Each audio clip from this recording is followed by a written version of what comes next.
What's going on, guys?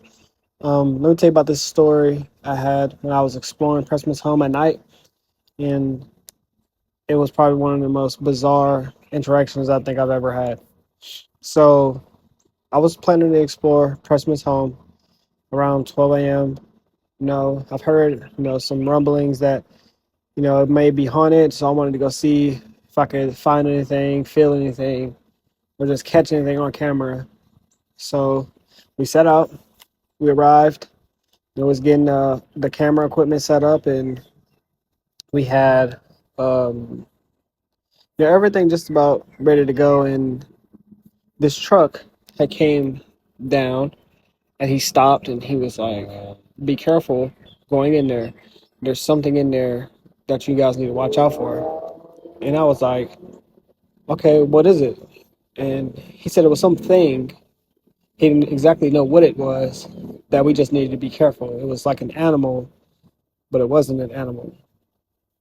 So I'm just looking around like, okay, we'll keep note of that. So we went in and we explore. Um, we was getting some crazy vibes in there. It was like weird. The entire explore was so weird. After that interaction, I just was like, you know what? This has bad vibes. We've already started hearing shit in here, and my gut was telling me to leave. And I listened to my gut every single time. So we're walking out, and we hear the truck again pull up as soon as we hit the entrance to like leave. And he was like, um, "Did y'all find anything?" I was like, "We heard, something in there. It was something walking around in there. I don't know exactly what it was." So we just left.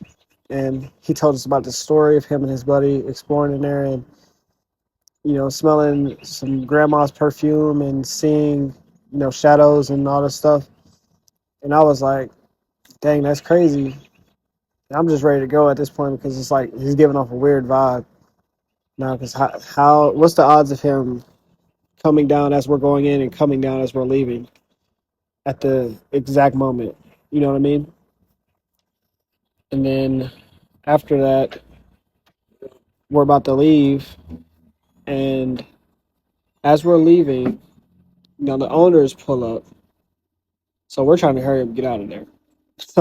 You know what I'm saying? The truck was coming behind us, following behind us. And I look behind, and then the truck just vanished. Like 1 minute is there, and then the next second it's not. Like nowhere to be found. All that was behind me was, I seen the owners in the driveway of Pressman's home, and then the truck was just gone. And I've never seen that truck again. Never seen the guy again. I went to explore a couple more times after that. Never, seen him. And I just feel like that was the most bizarre encounter I think I've ever had.